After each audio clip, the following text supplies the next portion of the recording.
오늘 읽으신 하나님의 말씀 마가복음 5장 25절에서 34절까지 말씀입니다.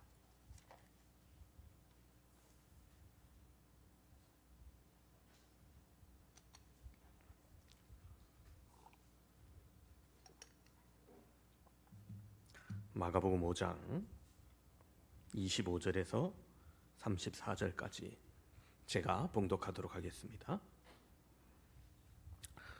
12해를 혈류증으로 알아온 한 여자가 있어 많은 의사에게 많은 괴로움을 받았고 가진 것도 다 허비하였으되 아무 효험이 없고 도리어 더 중하여졌던 차에 예수의 소문을 듣고 무리 가운데 끼어 뒤로 와서 그의 옷에 손을 대니 이는 내가 그의 옷에만 손을 대어도 구원을 받으리라 생각함일러라.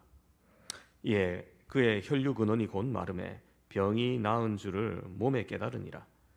예수께서 그 능력이 자기에게서 나간 줄을 곧 스스로 아시고 무리 가운데서 돌이켜 말씀하시되 누가 내 옷에 손을 대었느냐 하시니 제자들이 여짜오되 무리가 에워싸 미는 것을 보시며 누가 내게 손을 대었느냐 물으시나이까 하되 예수께서 이 일 행한 여자를 보려고 둘러보시니 여자가 자기에게 이루어진 일을 알고 두려워하여 떨며 와서 그 앞에 엎드려 모든 사실을 여쭈니 예수께서 이르시되 딸아 내 믿음이 너를 구원하였으니 평안히 가라. 내 병에서 놓여 건강할지어다. 아멘. 오헬리의 단편 소설 중에 강도와 신경통이라는 제목의 이야기가 있습니다. 어느 집에 강도가 들었습니다. 부스럭거리는 소리에 잠이 깨어서 일어난 주인이 강도와 마주치게 되었고 강도는 총을 들이대며 주인에게 손들어 이렇게 얘기합니다. 자, 그때 주인이 엄격결에 왼손은 들지만은 신경통이 있던 주인의 오른손을 들 수가 없었습니다. 강도가 이상하게 생각할 거니까 한 손만 드니까 왜 한 손만 드냐고 강도가 묻자 주인이 자초지종을 설명합니다. 저는 신경통이 심해서 오른손이 거의 마비가 됐다는 거예요. 아무리 들려고 해도 도저히 들 수가 없습니다. 자, 이 말을 들은 강도의 얼굴 표정이 바뀌면서 다가와서 이렇게 말합니다. 사실은 나도 신경통 때문에 이 짓을 하고 있다는 거예요. 낮에는 일도 못하고 밤이 되면 온몸이 쑤셔가지고 잠도 잘 못 자고 결국 총을 들고 나와가지고 강도짓 할 수밖에 없었다는 겁니다. 자, 이렇게 시작된 대화가 신경통에 뭐가 좋다더라면서 자신의 아픔을 털어놓고 얘기하다 보니까 이게 뭐 날이 밝을 때까지 얘기했다는 거예요. 자, 이 짤막한 이야기입니다. 근데 이 짤막한 이야기가 우리에게 인간관계의 비밀을 얘기해주고 있습니다. 누구와 내가 동질성을 인식하게 되는 그 순간에 이미 마음속으로는 친구가 된다는 거예요. 반대로 때론 친하다고 생각했던 사람이 나와 생각이 너무 다른 것을 알게 되면 그때 괜히 이질감을 느끼고 서먹서먹해지기도 한다는 겁니다. 제가 뭘 얘기하고자 하냐 하면은요, 바로 공감하는 자가 그 고통을 알고 이해하고 격려하고 사랑할 수 있다는 거예요. 비록 강도짓을 하다가 만났다 하더라도 처음에는 여러분 대화 나눌 사이가 아니지 않습니까? 제발 좀 빨리 가라면 제발 좀 안 마주치고 싶은 이런 사이 아닙니까? 무섭고도 긴박한 사이인데도 불구하고 공감하고 함께 공통점을 느끼니까 밤새도록 대화 나눌 수 있는 사이가 된 겁니다. 여러분, 그 이유는 무엇보다도 아픔을 안다는 것, 그 사람의 고통의 그 시간을 이해하고 사랑할 준비가 되어 있다는 겁니다. 오늘 본문에서도 절망과 고통 가운데 몸부림치고 있는 한 여인을 우리가 만날 수 있습니다. 그녀는 먼저 육체적인 고통이 있습니다. 12해를 혈류증으로 시간을 보냈습니다. 성경에 나오는 여기서 혈류증이란 아래로 피가 끊임없이 흘러내리는 고질적인 부인병입니다. 당시 의학이 발달하지 아니했던 시대에 이런 병에 걸렸다는 것 치명적인 겁니다. 이 여인의 나이가 몇 살인지 알 수는 없지만 아마도 좋은 시절 질병과 싸워보낸 것이 틀림없습니다. 백방으로 수소문해서 용하다는 의원도 모두 찾았습니다. 그러나 아무런 소용이 없었습니다. 오히려 많은 의원에게 많은 괴로움을 받았습니다. 여러분, 예나 지금이나 의사를 잘못 만나면은 병을 고치기는커녕 더 큰 고통을 당할 때가 있습니다. 12년의 긴 세월, 여러분 상상할 수 없는 고통을 당했을 겁니다. 결국엔 가지고 있던 재산도 거의 다 허비했습니다. 병은 회복되지 않고 점점 더 심해졌습니다. 이 여인이 12년 동안에 뭔들 안 해봤겠습니까? 여러분들 누가 옆에 와서 이게 좋다더라, 뭐 이렇게 하면 괜찮다더라, 그런 소리 다 따라해보지 않겠습니까? 그 많은 일에 지쳤습니다. 돈의 효과도 지쳤습니다. 있는 것도 다 허비했습니다. 돈이면 모든 것이 다 해결되는지 알고 있는 사람들도 있지만 그렇지 않아요. 돈만 있으면 그 병을 고쳤을 텐데 라고 단식하는 사람도 있지만, 아니요, 돈으로도 못 고치는 병이 많이 있습니다. 이 여인은 부끄러운 병에 걸린 자신 야신에 지쳤습니다. 혈류증을 앓고 있는 이 여인에게 또 한 가지 고통이 있습니다. 그것은 바로 마음의 질병, 수치심입니다. 질병은 다 괴롭고 힘든 것이지만 말할 수 없는 수치심을 안겨주는 것들도 있습니다. 여러분, 팔다리가 부러졌다든지 아니면 다른 사람도 자주 걸리는 너도 앓고 나도 앓는 그런 질병이라면 마음고생을 덜 할 수 있습니다.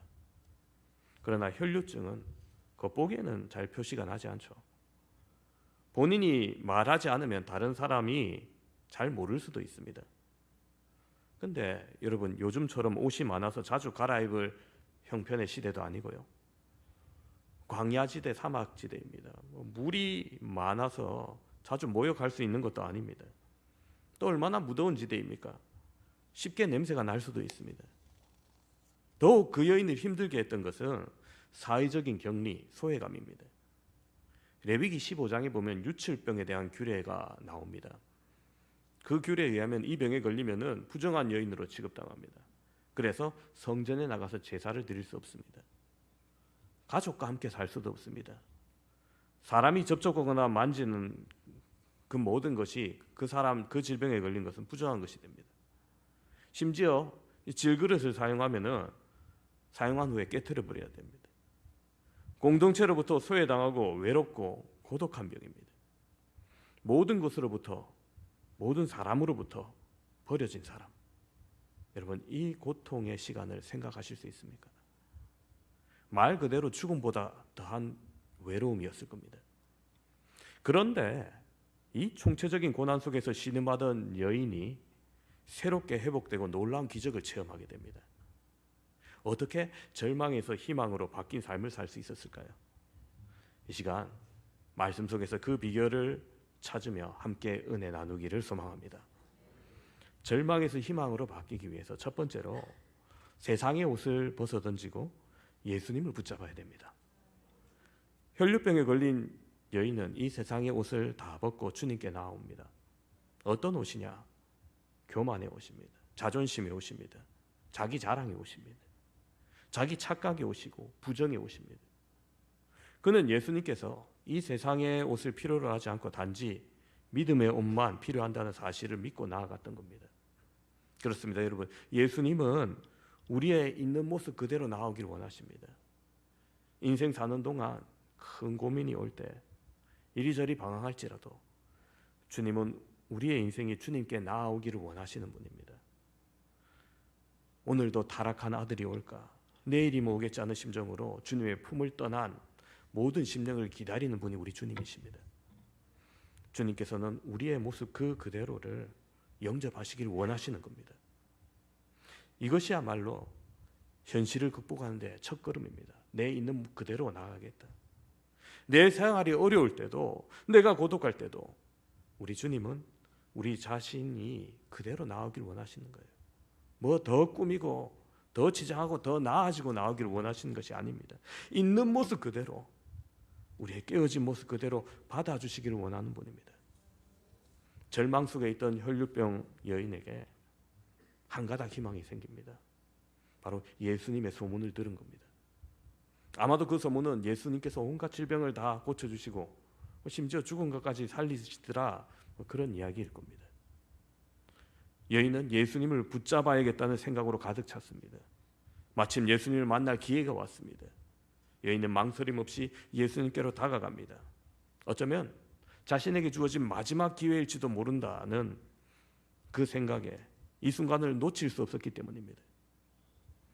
여러분, 이 시대에도 우리의 영과 육신의 삶을 지키려면 예수님을 붙잡아야 됩니다. 단순히 주일 예배에 교회당 예배당 안에 앉아 있는 것만으로 영원한 생명과 영광을 얻을 수는 없는 것입니다. 만일 그러하다면 여러분, 이런 말씀도 예수님께서 하지 않으셨을 거예요. 예수님께서 마가복음 10장 24절에서 25절에 이렇게 말씀하십니다. 예수께서 대답하여 이르시되 얘들아, 하나님의 나라에 들어가기가 얼마나 어려운지 낙타가 바늘기에 나가는 것이 부자가 하늘나라에 들어가는 것보다 쉬우니라. 여러분, 그 바늘기 얼마나 작습니까? 실이나 통과하지. 근데 거기 어떻게 낙타가 들어가요? 그 헬라어 원문에 보면은 낙타랑 여러분 줄다리기 할 때 굵은 동아줄이랑 같은 거예요. 그래서 이게 동아줄이라 할 수 있는데, 여러분 동아줄이라고 바늘기에 들어갑니까? 낙타나 동아줄이나 둘 다 못 들어가요. 그럼 주님께서 말하시는 부자가 뭐냐? 단지 재물이 많은 것을 그것만 의미하는 게 아닙니다. 돈이나 시간이나 재능이나 어떤 것으로든지 하나님에 대하여 인색하면서 자신만을, 가정만 위해서 사는 사람이 바로 이 부자라는 거예요. 여러분, 우리의 환경을 진정 바꿀 수 있는 분은 오직 하나님이십니다. 여러분, 예수님을 더욱더 붙드시기 바랍니다. 머뭇거리지 말고 주님을 붙들어야 됩니다. 주님을 의지하면서 주님께서 우리의 환경을 고치시고 다스리시고 인도하실 것을 기대해야 됩니다. 두 번째로, 절망에서 희망으로 바뀌기 위해서 이 여인은 예수님을 만나고자 하는 열망이 있었던 겁니다. 27절 중반을 보시면 이렇게 돼 있어요. 여인이 무리 가운데 끼어 뒤로 와서 예수님을 그렇게 집요하게 뒤쫓은 겁니다. 그녀의 행동을 이렇게 표현했던 겁니다. 예수님 주변에 항상 많은 무리들이 따라다녔습니다.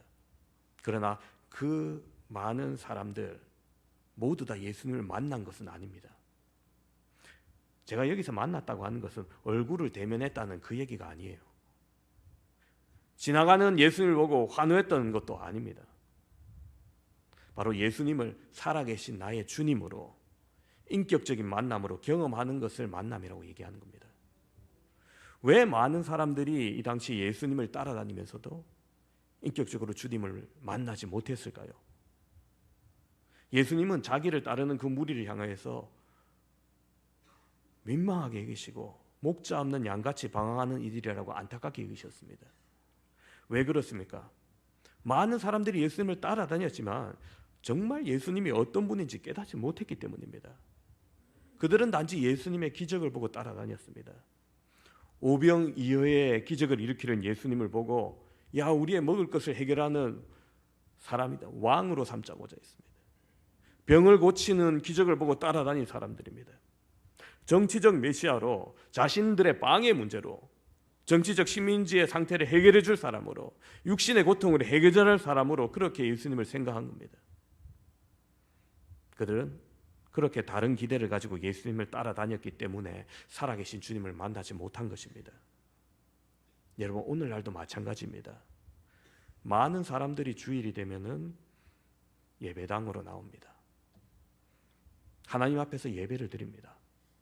그러나 모든 사람이 예수님을 만나고 기쁨과 감격을 누리는 것은 아닙니다. 몸은 왔지만 마음이 딴 곳에 있는 사람들도 있습니다. 소망을 주시는 예수님을 만나지 못하고 마당만 밟고 가시는 분도 있습니다. 왜 그렇습니까? 주님을 만나고자 하는 열망이 사라졌기 때문입니다. 기대감 없는 예배, 준비 없는 예배는 감격이 없습니다. 여러분, 예배를 준비하고 오셨습니까? 예. 본인은 준비됐는데 스마트폰은 준비 안 되신 분이 있어요. 무음이나 끄고 계십니까? 갑자기 벨이 울리면 누구나 당황하죠, 그죠? 미리 끄셔야 됩니다. 그런데 어떤 분은 뭐 당황해가지고 의자 밑으로 들어가서 뭐 봤습니다. 여보세요.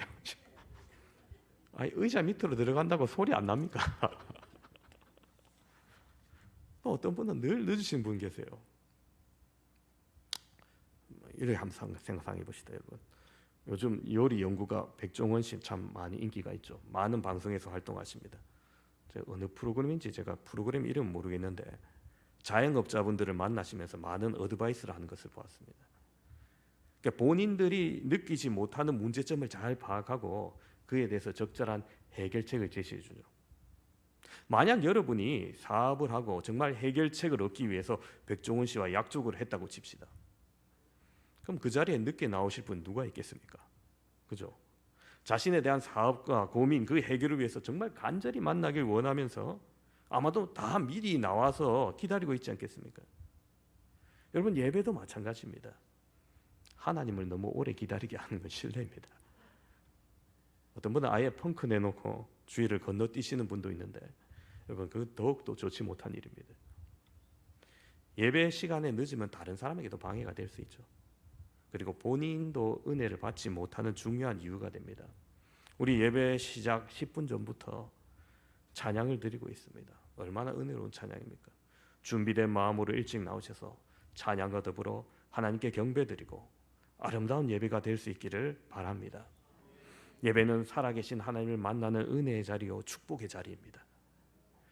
내가 정성스러운 마음으로 준비하고 기대하고 갈망하는 것만큼 주님은 우리에게 은혜와 축복으로 임하시는 겁니다. 혈류증 앓던 여인은 생명을 걸고 주님을 만나게 하겠다는 갈망이 있었습니다. 뭐 오늘 안 만나면 내일 만나지, 이게 아닙니다. 만나도 그만, 안 만나도 그만이 아니었습니다. 오늘 내가 주님을 만나지 못하면 마지막일지도 모른다. 내가 죽을지도 모른다. 그런 간절함이 있었기 때문에 무리 속으로 뛰어들었고 뒤로 뒤따라갔던 겁니다. 여러분, 오래 예수님을 믿게 될 때 빠지게 되는 가장 큰 위험이 하나님에 대한 불감증이 나타날 수 있다는 겁니다. 하나님에 대하여 아무런 감격이 없고 감동이 없습니다. 다성해졌고 습관적으로 왔다 갔다 할 수 있습니다. 여러분, 이것보다 무서운 일이 없어요. 여러분, 생각해 보십시오. 하나님이 누구십니까? 어떤 분이십니까? 어떤 마음으로 우리가 그분 앞에 나아가야겠습니까? 오늘 이 여인의 마음을 가져야 됩니다. 설렘과 두려움과 그리고 생명을 건 간절함으로 주님께 나와야 됩니다. 주님, 이 예배 시간에 내가 주님을 만나지 못하면 해결받지 못합니다. 살 수 없습니다. 이 시간 나를 만나 주십시오. 나를 변화시켜 주시고 나를 치유하여 주시고 성령의 능력으로 나를 채워 주시고 날마다 믿음으로 승리하게 해 주십시오.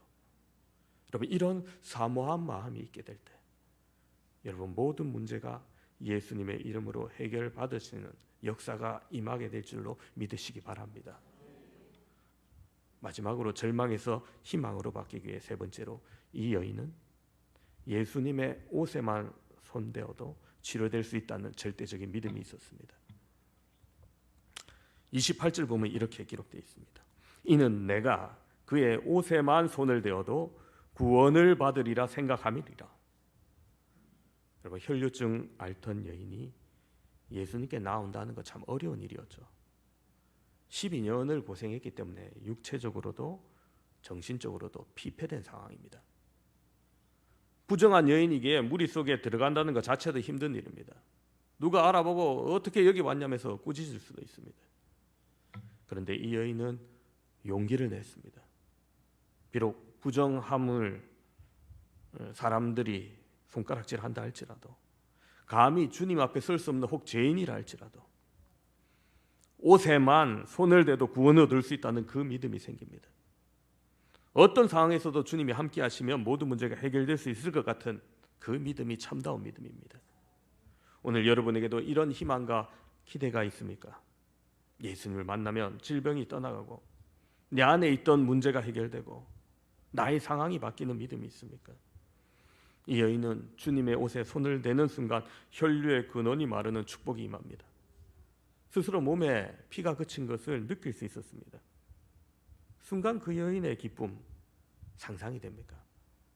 12년 동안 절망 가운데 살아왔던 이 여인은 새로운 희망의 세상이 열립니다. 새로운 인생의 지평이 열립니다. 그때 주님께서 이 여인을 찾으십니다. 누가 내 옷에 손을 대었느냐? 이미 예수님은 누가 했는지 알고 계십니다. 그러나 영문을 모르는 제자들은 예수님께 대답합니다. 31절 보면 제자들이 여짜오되 무리가 애워싸 미는 것을 보시며 누가 내게 손을 대었느냐 물으시나이까 하되. 자, 여러분 무슨 뜻입니까? 이렇게 많은 사람이 따르고 있고 또 밀리고 밀리는데 인파 속에 있는데 옷이 좀 닿기로서니 그게 뭐 어찌 그런 말씀을 하십니까? 이런 뜻이죠. 제자들의 이야기가 물론 옳습니다. 여러분 요즘 수많은 사람들이 타는 지하철에 아무리 비싼 명품 옷을 입고 탔는데 자기 옷에 손 못 대게 한다 싶시다. 어떻게 하겠습니까? 만일 그랬다가는 사람들에게 아마 촬영당할 겁니다. 야, 신기한 사람이면서 지하철 민폐남 뭐 이런 식으로. 여러분 이때도 마찬가지로 수많은 사람들이 예수님을 따랐기 때문에 밀고 밀리는데 옷에 손 닿는 사람 한두 사람 아닐 거예요. 그러나 예수님은 어쩌다가 손가락이 옷에 손 닿은 그런 사람을 찾는 게 아닙니다. 어쩌다가 아무 생각 없이 거저 습관적으로 예배당에 앉아있는 그런 사람 찾으시는 하나님이 아니라는 거예요. 옷자락만 만져도 치료될 수 있다는 믿음을 가지고 겸손하게 옷을 만진 여인, 간절한 마음으로 마지막 마음이라는 마음으로 주님을 만진 그 한 사람을 주님께서 찾으신다는 겁니다. 여러분 진실로 믿음과 겸손함을 가지고 주님을 찾는 사람, 참으로 떨리는 마음으로 간절하게 은혜를 사모하는 사람, 그 한 사람을 하나님은 오늘도 찾으시고 만나십니다. 병에 걸린 지 12년, 그동안 그 누구도 그 여자와 함께하지 못했습니다. 함께하지 않았습니다. 거들떠보지 않았습니다. 함께 아파하지 아니했고 공감해주지 아니했습니다. 여자는 홀로 고독했고 괴로웠습니다. 그러나 주님은 달랐습니다. 주님이 한가해서가 아닙니다. 주님 지금 회당장 야이로의 딸 병을 고치러 가는 중입니다. 딸이 위급하기 때문에 바쁜 걸음을 옮기시는 중입니다. 그러나 주님은 그 응급 상황 속에서도 바쁜 와중에서도 발걸음을 멈추시고 여자를 찾습니다. 주님은 우리를 만나 주십니다. 세상 모든 사람이 나를 외면해도 주님은 나를 외면하지 않으시는 분입니다. 내가 아무리 비참하고 부끄러워도 주님은 나를 멸시하지 않으시는 분입니다. 만나 주시고 공감하시고 함께 아픔을 이해하시면서 사랑해 주시는 분이십니다. 주님이 찾을 때 여자는 순간 두렵고 떨린 마음으로 주님 앞에 엎드립니다. 아이고 죄인인 내가 함부로 저분의 손을 대었으니. 그리고 지금까지 있었던 모든 아픔을 주님 앞에 털어놓습니다. 그때 주님은 따뜻한 사랑의 음성으로 말씀하십니다. 딸아, 내 믿음이 너를 구원하였으니 평안히 가라. 내 병에서 놓여 건강할지어다. 할렐루야. 그렇습니다. 여러분 얼마나 귀한 말씀입니까? 모든 문제가 다 해결되는 순간입니다. 참으로 복된 주님의 음성입니다. 가가와 도요히코라는 일본이 나온 유명한 기독교인이 있습니다. 참 일본에 선교하기 참 잘 안 되는데 그래도 일본에서 세계에 자랑하는 두 명의 기독교인이 있는데 바로 한 사람이 우츠무라 간조고 다른 한 사람이 바로 가가와 도요히코입니다. 그는 일본의 성자로 불리우는 분입니다. 그가 어렸을 시절 시장인 아버지와 첩이던 기생의 어머니 사이에서 태어났습니다. 그래서 아버지의 집에서 자라기는 했는데 첩의 아들이라고 엄청 눈칫밥을 먹고 살았습니다. 본처의 자식들로부터 형제 대접은커녕 온갖 멸시와 천대를 받았습니다. 저주스러운 인생이었습니다. 마음 깊이 병들고 왜 하필 나 같은 것을 낳아가지고 이 자리에 있겠냐면서 부모를 원망하며 자랐습니다. 그러던 어느 날 하루는 담 모퉁이에서 우두커니 기대서서 자기의 생을 또 비관하고 있는데 구세군 전도대가 북을 치면서 나팔을 불고 지나갑니다. 그리고 그들이 전도하면서 외칩니다. 하나님은 모든 사람을 사랑하십니다. 하나님은 누구든지 사랑하십니다. 여러분 사실 간단한 얘기 아닙니까? 근데 하나님이 누구든지 사랑한다는 이 말이 가가와 도요이코의 귓전에 울립니다. 귀가 번쩍 뜨입니다. 누구든지 사랑하신다고 믿을 수 없는 말이었습니다. 늘 불평하고 원망하고 늘 괴로움 당했던 그가 떨리는 마음으로 그들께 다가와서 묻습니다. 하나님이 정말 누구든지 사랑한다고요? 하나님은 기생의 아들도 사랑하십니까? 대답합니다. 그럼요. 하나님은 어떤 사람도 사랑하십니다. 하나님이 어떠한 사람도 사랑하신다는 이 한마디 말에 그의 마음이 다 녹아내립니다. 나도 사랑받을 수 있구나. 이 한마디 말에 그의 모든 상처가 치유됩니다. 거기서 그가 그리스도인이 되기 시작했고, 그는 한평생 가난하고 어려운 사람, 질병 걸린 사람들을 위해서 헌신하게 됩니다. 사랑하는 성도 여러분, 지금 말할 수 없는 고통 가운데 신음하고 계십니까? 절망 가운데 낙심하고 있는 분 있습니까? 자신을 비관하거나 원망하고 불평하지 마시고, 여러분 소외되고 고독한 자신을 너무 슬퍼하지 마시기 바랍니다. 살아계신 주님을 만나면 됩니다. 주님은 나의 아픔을 아십니다. 공감해 주시고 함께 아파하시고 사랑하십니다. 주님만이 내 인생에서 유일한 희망이심을 믿으시면 됩니다. 그리고 용기를 내어서 주님 앞에 이 여인처럼 나아가면 됩니다. 무리 가운데서도 예수님을 뒤따라가십시오. 옷자락에만 손을 대어도 해결될 수 있다는 진실한 믿음으로 주님을 사모하십시오. 그리할 때 희망과 열망으로 주님을 만날 때 우리의 삶이 절망에서 희망으로 바뀌게 될 것입니다. 주님은 이 시간도 우리를 향해서 말씀하십니다. 내 믿음이 너를 구원하였으니 평안히 가라. 내 병에서 놓여 건강할지어다. 여러분, 이 은혜와 축복을 누리시는 우리 모든 성강의 권속들 다 되시기를 주님의 이름으로 축원합니다.